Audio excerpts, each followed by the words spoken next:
Hello friends. तो बहुत ही अच्छी जॉब निकली हुई है सभी के लिए। इसमें क्या है ना, यूपीएससी की तरफ से तो है, पर इसके अंदर जो वैकेंसी है बहुत ही अच्छी अच्छी हैं। लाइक आईटीबीपी के लिए अगर आप अप्लाई करना चाहते हैं, सीआरपीएफ के लिए आप अप्लाई करने का सोच रहे हैं, बीएसएफ के लिए आप अप्लाई करने का सोच रहे हैं, तो बहुत सारी ऐसी गवर्नमेंट एंड रेपुटेटेड पोस्ट मैं आपको इस वीडियो में बताने वाली हूँ, जो सारी ही एक काफ़ी अच्छी एंड काफ़ी अच्छी सैलरी को मेनटेन करती है। तो चलिए स्टार्ट करते हैं। सबसे पहले हम देखेंगे यहाँ पे यूपीएससी की तरफ से न्यू नोटिफिकेशन आउट हुआ। इसके अंदर जो पोस्ट है सेंट्रल आर्म पुलिस फोर्स यानी कि सीएपीएफ का एग्ज़ाम होना है, जिसके अंदर काफ़ी सारी पोस्ट आती है। इसमें काफ़ी ज़्यादा वैकेंसीज़ हैं, ठीक ठाक अमाउंट में वैकेंसी है। 500 प्लस वैकेंसी आपकी इसमें रहने वाली है। पोस्ट कौन सी है, तो असिस्टेंट कमांडेंट की इसके अंदर पोस्ट रहने वाली है। नंबर ऑफ वैकेंसीज़ की बात करें तो टोटल 506 है, जिसमें से अगर आप बीएसएफ के लिए अप्लाई करते हैं तो 186 वैकेंसी है, सीआरपीएफ के लिए अप्लाई करते हैं तो 120 वैकेंसी रहने वाली है। एंड अगर आप सीआईएसएफ के लिए अप्लाई कर रहे हैं तो 100 वैकेंसी, आईटीबीपी के लिए बात कर रहे हैं तो 58, एनएसएसबी के लिए 42 टोटल नंबर ऑफ वैकेंसीज रहने वाली हैं। इम्पॉर्टेंट डेट का देख लेते हैं कि आप इसके लिए कब तक अप्लाई कर सकते हैं। तो इसके लिए आप 24 अप्रैल से एप्लीकेशन फॉर्म स्टार्ट हो चुके थे। अगर आपने अप्लाई नहीं किया है तो ज़रूर से करना है। अप्लाई कर दिया है तो आपको कुछ इसमें इंपॉर्टेंट चीज़ें पता लगने वाली, जैसे एग्ज़ाम पैटर्न क्या है एंड फिजिकल वगैरह क्या रहने वाला है, तो वो आपकी काफ़ी इंपॉर्टेंट हो सकता है। लास्ट डेट जो है 14 मई रखी गई है। आप इसके लिए 14 मई तक अप्लाई कर सकते हैं। एंड फीस पे करने की भी एप्लीकेशन की 14 मई ही लास्ट डेट रखी गई है। अगर आपसे कोई मिस्टेक हो जाती है तो आप इसमें करेक्शन भी करा सकते हैं।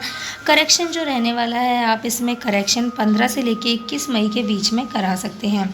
एंड नेक्स्ट इसके अंदर अब देखेंगे कि आपका एग्ज़ाम जो हुआ कब होगा। तो एग्ज़ाम जो है आपका इसमें कंडक्ट कराया जाएगा 4 अगस्त को आपका एग्ज़ाम होगा। उससे पहले आपके एडमिट कार्ड वगैरह जितनी भी फॉर्मेलिटीज़ हैं सारी पूरी कर दी जाएगी। आप उसका नोटिफिकेशन ऑफिशियल वेबसाइट या फिर ईमेल आईडी फ़ोन नंबर के थ्रू आपको यहाँ पे मिल जाती है इन्फॉर्मेशन। सैलरी कितनी रहेगी, तो सैलरी जो है 50,000 प्लस ही रहती है। 56,100 रुपये से लेके 1,77,500 रुपये के बीच में आपकी एप्लीकेशन फ़ीस यहाँ पे रखी जाएगी। एजुकेशन क्वालिफ़िकेशन क्या रहने वाली है, तो एजुकेशन क्वालिफ़िकेशन के लिए आप सभी का ग्रेजुएशन पास होना ज़रूरी है। अगर आप सभी ग्रेजुएशन पास हैं तो आप इस वैकेंसी के लिए अप्लाई कर सकते हैं, चाहे बीए से हो चाहे बीएससी से हो, उससे फ़र्क नहीं पड़ता है। एज लिमिट कितनी रखी जाएगी, तो एज लिमिट जो आपकी यहाँ पे रहने वाली है 20 से लेके 25 साल के बीच में अगर आपकी एज है तो आप इसके लिए अप्लाई कर सकते हैं। कोई भी प्रॉब्लम नहीं आने वाली है। एप्लीकेशन फ़ीस कितनी होगी, तो अगर आप जनरल और ओबीसी कैटेगरी से बिलोंग करते हैं तो आपकी 200 रुपये एप्लीकेशन फ़ीस रहने वाली है।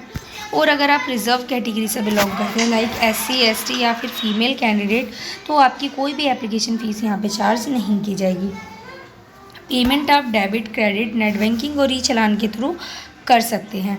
नेक्स्ट इसके अंदर हम देखेंगे सिलेक्शन प्रोसेस क्या रहने वाला है। तो सिलेक्शन प्रोसेस में सबसे पहले आपका इसमें रिटन एग्ज़ाम कराया जाता है, उसके बाद आपका फिजिकल टेस्ट कराया जाता है, उसके बाद physical efficiency test, then medical standard test होता है, उस लास्ट में आपका इंटरव्यू या फिर पर्सनालिटी टेस्ट कंडक्ट कराया जाता है।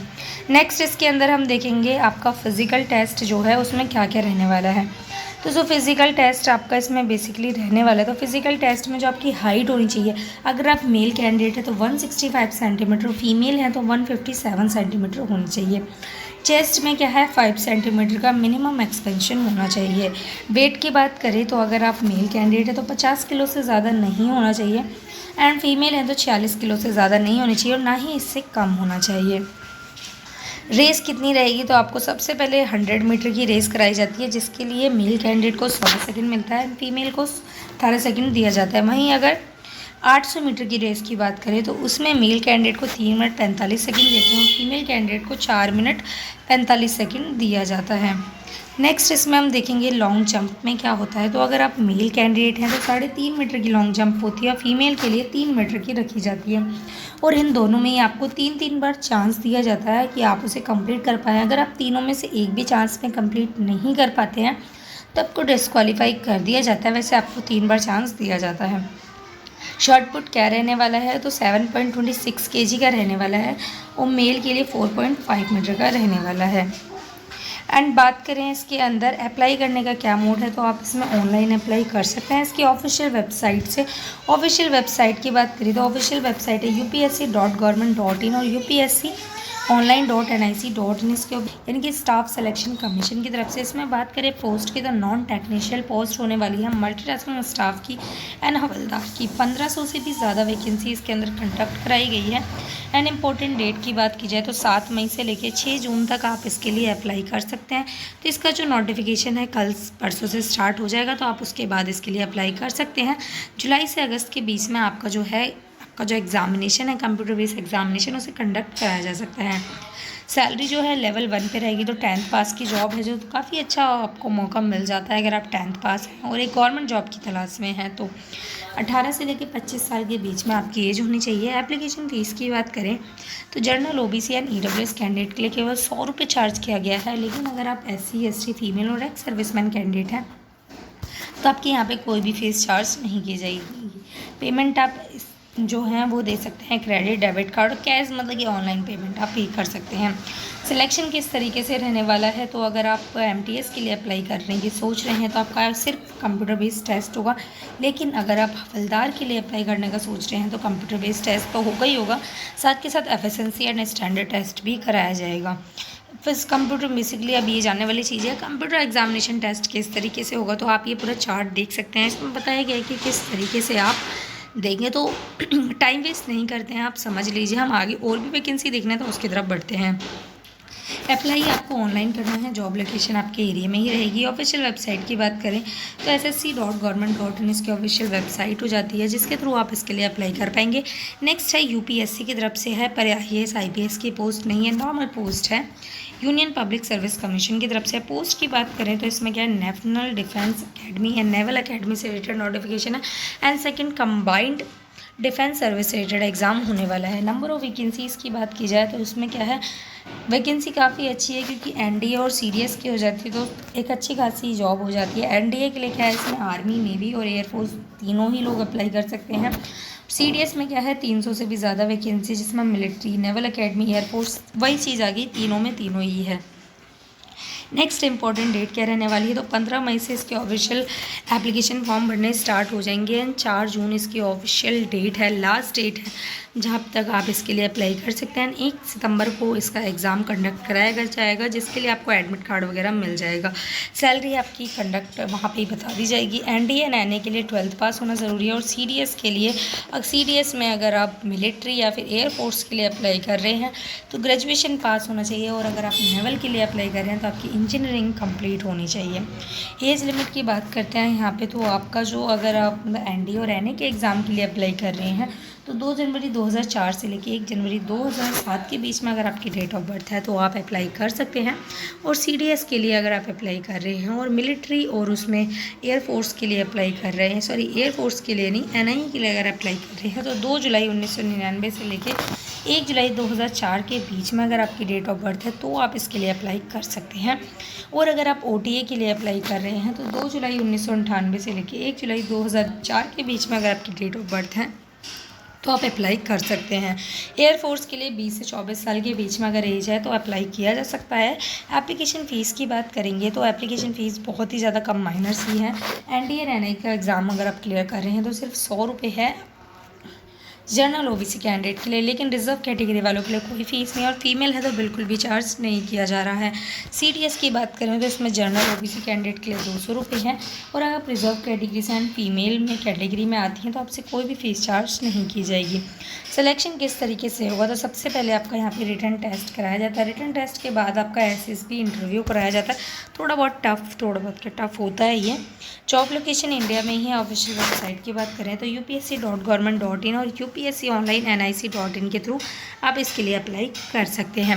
नेक्स्ट जो वैकेंसी है वो हम देखेंगे सिंगरेनी कॉलरिस कंपनी लिमिटेड SSCL की तरफ से रहने वाले। इसके अंदर पोस्ट की बात करें तो executive test management training, non executive केंद्र, junior mining engineering training, assistant foreman training, fitter and electrician से इसमें बहुत सारी पोस्ट रखी गई है। नंबर ऑफ वैकेंसीज़ की बात करते हैं तो 327 से भी ज़्यादा वैकेंसी इसमें रखी गई है। इंपॉर्टेंट डेट का देखें तो 15 मई से लेके 4 जून तक आप इसके लिए अप्लाई कर सकते हैं। क्वालिफिकेशन में क्या है 10th+ ITI वाले भी अप्लाई कर सकते हैं, डिग्री वाले भी अप्लाई कर सकते हैं एंड डिप्लोमा वाले भी अप्लाई कर सकते हैं। 30 साल से ज़्यादा आपकी एज लिमिट नहीं होनी चाहिए।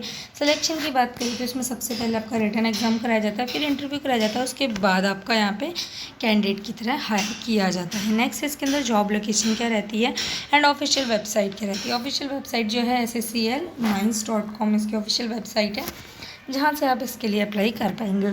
नेक्स्ट हम देखेंगे Uttar Pradesh subordinate service selection commission की तरफ से। इसमें जो पोस्ट है टेक्नीशियन असिस्टेंट ग्रुप सी की पोस्ट रहने वाली है। नंबर ऑफ़ वैकेंसीज़ की बात करें तो 3446 नंबर ऑफ़ वैकेंसी इसके अंदर हो जाती है, जिसके लिए आप अप्लाई कर सकते हैं।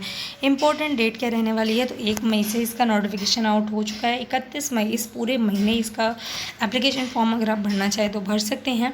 31 मई ही फ़ीस पे करने की भी लास्ट डेट है। करेक्शन के लिए आपको 7 जून मिल जाता है। सैलरी आपकी 5200 से लेके 20,200 रुपये के बीच में होती है। क्वालिफिकेशन की बात की जाए तो bachelor degree in agriculture, horticulture का रखा है, बीटेक का रखा है एग्रीकल्चर में, तो अप्लाई किया जा सकता है।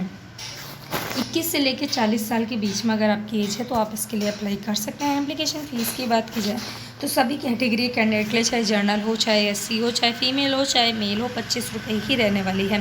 सिलेक्शन की बात करें तो रिटर्न एग्जाम इसमें आपका कंडक्ट कराया जाता है। अप्लाई आप ऑनलाइन करते हैं UP इंडिया की location and UP/SC.Government.in official website है, जिसके लिए आप इसके लिए अप्लाई कर सकते हैं।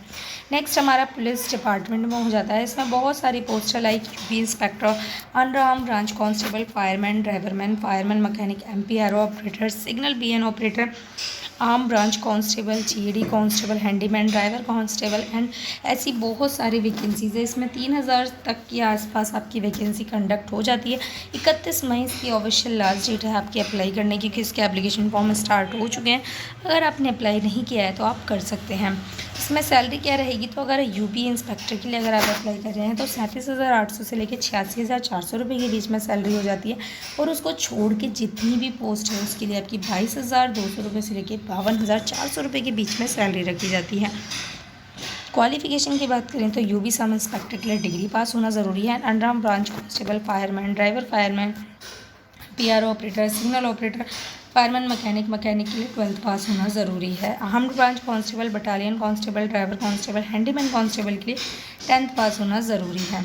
एज लिमिट क्या रहने वाली है तो सब इंस्पेक्टर के लिए 21 से 27 साल है, और उसको छोड़कर जितनी भी पोस्ट बनती है उसके लिए 18 से 21 साल एज लिमिट रखी गई है। एप्लीकेशन फ़ीस की अगर हम बात करें, एप्लीकेशन फ़ीस में अगर आप जर्नल, OBC और EWS कैंडिडेट हैं तो 150 रुपये, और SC ST फीमेल हैं तो 150 रुपये, मतलब सबके लिए 150 रुपये रहने वाली है। दैन आप इसके लिए अप्लाई कर सकते हैं। ऑर्गेनाइजेशन नेम में तो नेक्स्ट वैकेंसी हमारी आ जाती है NLC कॉरपोरेशन की तरफ से होती है। इंडस्ट्रियल पोस्ट हो जाती है। इसके अंदर नंबर ऑफ़ वैकेंसीज़ की बात करें तो टोटल नंबर ऑफ़ वैकेंसी 239 हो जाती है। एंड इसमें इंपॉर्टेंट डेट क्या रहने वाली है तो 31 मई तक आप इसके लिए अप्लाई कर सकते हैं, इस पूरे महीने। क्वालिफिकेशन की बात की जाए तो 10th ITI और डिप्लोमा है आपके पास तो आप इसके लिए अप्लाई कर सकते हैं। अपर एज लिमिट की बात करें इसके अंदर तो अगर आप जनरल EWS कैंडिडेट हैं तो आपकी 37 साल मैक्सिमम एज लिमिट हो जाती है। एंड अगर आप OBC नॉन क्रीमी लेयर के अंदर आते हैं तो 40 साल हो जाती है। SC ST में आते हैं तो आपकी 42 साल मैक्सिमम एज लिमिट हो जाती है। एंड सिलेक्शन प्रोसीजर क्या रहता है तो रिटर्न टेस्ट आपका इसमें कंडक्ट कराया जाता है, उसके लिए आप इसमें अप्लाई कर सकते हैं। अप्लाई करने का मोड ऑनलाइन होता है। ऑफिशियल वेबसाइट www.nlc.in इसकी ऑफिशियल वेबसाइट है, जिसके थ्रू आप इसके लिए अप्लाई कर सकते हैं। अगर आपको किसी भी वैकेंसी में कोई भी डाउट है तो आप मुझसे पूछ सकते हैं। विद इन 24 आवर्स आपको उसका रिप्लाई मिल जाता है।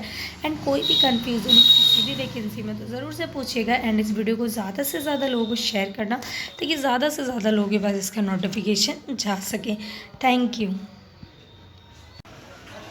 हेलो फ्रेंड्स, तो बहुत ही अच्छी गवर्नमेंट जॉब से रिलेटेड नोटिफिकेशन है आप सभी के लिए DRDO की तरफ से। DRDO आप सभी को भी पता ही है, डिफेंस रिसर्च से रिगार्डिंग ये हो जाती है।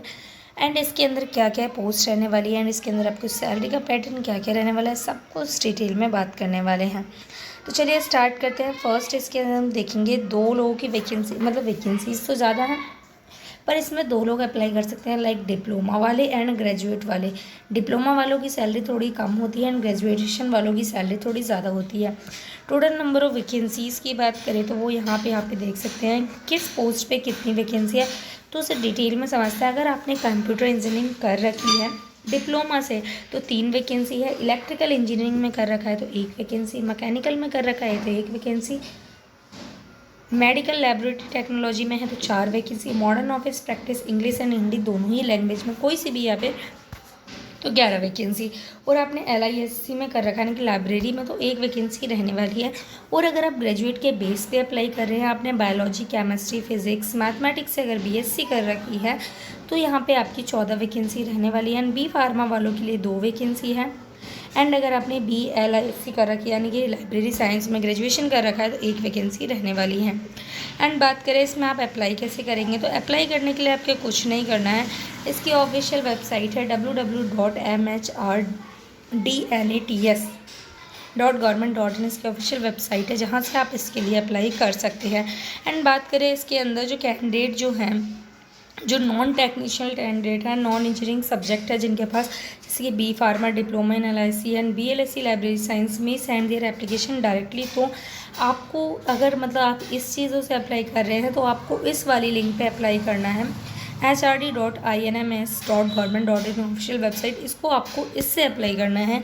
बात करें इंपॉर्टेंट डेट की तो इसमें 15 अप्रैल से एप्लीकेशन फॉर्म स्टार्ट हो चुके हैं। 15 मई लास्ट डेट है, तो आप सभी आराम से इसके लिए अप्लाई कर सकते हैं। अगर नहीं किया है तो इस वीडियो को ज़्यादा से ज़्यादा लोगों को शेयर कर देना। अगर कोई अप्लाई करना चाहता है तो ज़रूर से अप्लाई कर पाएगा। इसमें सिलेक्शन किस तरीके से होगा, तो सबसे पहले इसमें क्या है, आपका एग्ज़ाम कंडक्ट नहीं कराया जा रहा है, इसमें कोई प्लस आपसे फ़ीस भी चार्ज नहीं की जा रही है। Candidate will be selected strictly on merit base पे आपका सिलेक्शन यहाँ पे होने वाला है, जो कि INMS के थ्रू होने वाला है। बात करें इसमें टर्म एंड कंडीशंस क्या है, तो इसमें क्या है, ये उसकी ऑफिशियल वेबसाइट है जहाँ से आपको इसके लिए अप्लाई करना है। एंड इसके अंदर आपकी कुछ दे रखा है, यहाँ पे कुछ पॉइंट्स है, वैसे कुछ खास नहीं है। ये कि आप एप्लीकेशन फॉर्म सही से भरना, 1 ईयर का पीरियड लेने वाला है, आपकी जो नोटिफिकेशन है उस पर आपको अपडेट रहना है, कुछ भी इन्फॉर्मेशन आती है तो वगैरह इस तरीके से दे रखा है।